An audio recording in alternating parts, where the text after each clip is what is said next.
स्वागत है दोस्तों। आई होप आप सब अच्छे होंगे। तो दोस्तों आज हम बात करेंगे एसबीआई क्लर्क मेंस रिज़ल्ट के बारे में। तो जैसे थंबनेल में देखा आपने, चांस क्या डिले होने का है। तो देखिए दोस्तों, अगर हम रिज़ल्ट का बात करें तो सिंपल सा बात है कि आपका जैसे कल आपने देखा होगा कि आपका जो अपडेट आया था एसबीआई की तरफ से कि आपका जो 7 मई को है आपका लद्दाख के लिए आपका एग्ज़ाम होना है मेंस, ठीक है। और दूसरी बात इसमें यह है कि जो लद्दाख स्पेशल रिक्रूटमेंट ड्राइव का आपका नोटिफिकेशन आया था जो दिसंबर में के अराउंड में आया था, ठीक है। तो उसका कनेक्शन और ये जो नॉर्मल नोटिफिकेशन कोई कनेक्शन नहीं है, ठीक है। तो नहीं तो एक ही साथ एग्ज़ाम कराया जाता अगर ऐसा कुछ कनेक्शन होता, तो ऐसा कोई कनेक्शन नहीं है। तो आपको ये नहीं सोचना है कि मेंस ख़त्म होगा तो ही जाके रिज़ल्ट आएगा। समझ रहे हैं ना।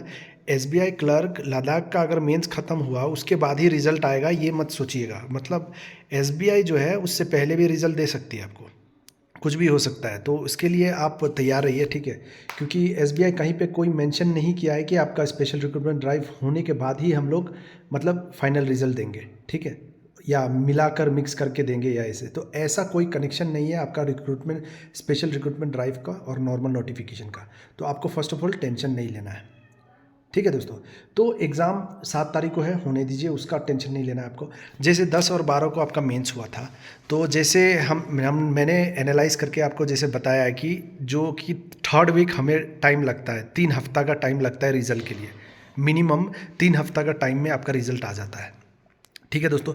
लेकिन एसबीआई पीओ में हमने देखा कि क्या हुआ था, प्रीलिम्स का हो या मेंस का वो मैटर नहीं करता है। तो आपने देखा होगा 10 दिन के अराउंड में एसबीआई पीओ का प्रीलिम्स का रिज़ल्ट आउट हो जाता है।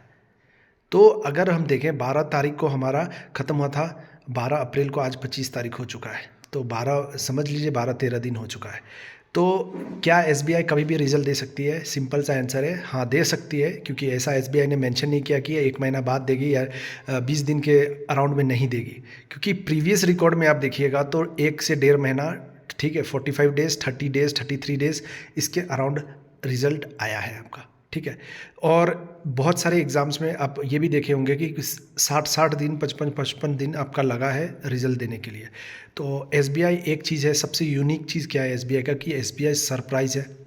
कोई भी समय आपको सरप्राइज़ दे सकती है, ठीक है। हो सकता है ऐसा हम लोग सोच रहे हैं कि आपका रिज़ल्ट 1.5 महीना बाद आएगा, हो सकता है आज भी रिज़ल्ट दे दे, कल भी दे दे, कुछ भी हो सकता है। तो ये मत, अब जो लोग कहेंगे कि एग्ज़ाम का 10-12 दिन ही हुआ है, 12-13 दिन हुआ है और मैं वीडियो बना रहा हूँ इस पर।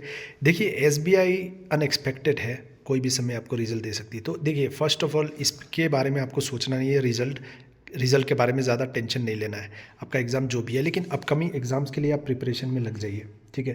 क्योंकि ये सरप्राइज़ आपको कभी भी मिल सकता है। अगर क्लियर हो गया तो बहुत अच्छी बात है, नहीं तो आप कंटिन्यू स्टडीज़ अपना कंटिन्यू रखिए। आरआरबी का तैयारी करते रहिए। आईबीपीएस आरआरबी का आपका एंड ऑफ दिस मंथ, मतलब मई के एंड में आपका नोटिफिकेशन आ जाएगा। तो आरआरबी की तैयारी करते रहिए। जैसे एसबीआई का आपने मेंस की तैयारी किया है तो आरआरबी का भी मेंस का तैयारी करते रहिए। तो रिजल्ट अनएक्सपेक्टेड है दोस्तों। मोस्टली जो 17 से 22 दिन मैं बताऊँ, मोस्ट ऑफ द टाइम ये रहता है एक समय। लेकिन देखा गया है प्रीवियस ईयर्स में कि 1 से 1.5 महीना 2 महीना के अराउंड में ही आपका रिजल्ट आता है। तो अप्रैल हो गया, मई या मई के एंड में या जून में भी आपका रिजल्ट आ सकता है। तो कुछ भी हो सकता है। तो अगर कोई बता रहा है कि आपका इतना रिजल्ट 2 महीना बाद ही आएगा या 1.5 महीना बाद, टोटली गलत है। क्योंकि ये अनप्रिडिक्टेबल है, हम लोग प्रिडिक्ट नहीं कर सकते एग्जैक्टली। एसबीआई सरप्राइज है, सस्पेंस है, आपको ये नोट करके रखना होगा, ठीक है दोस्तों। तो पॉजिटिव रहिए, टेंशन मत लीजिए, तैयारी करते रहिए दोस्तों, ठीक है दोस्तों, तैयारी करते रहिए। चलिए फिर हम लोग मिलते हैं नेक्स्ट वीडियो में दोस्तों। कोई डाउट हो तो कमेंट कीजिएगा। All the best.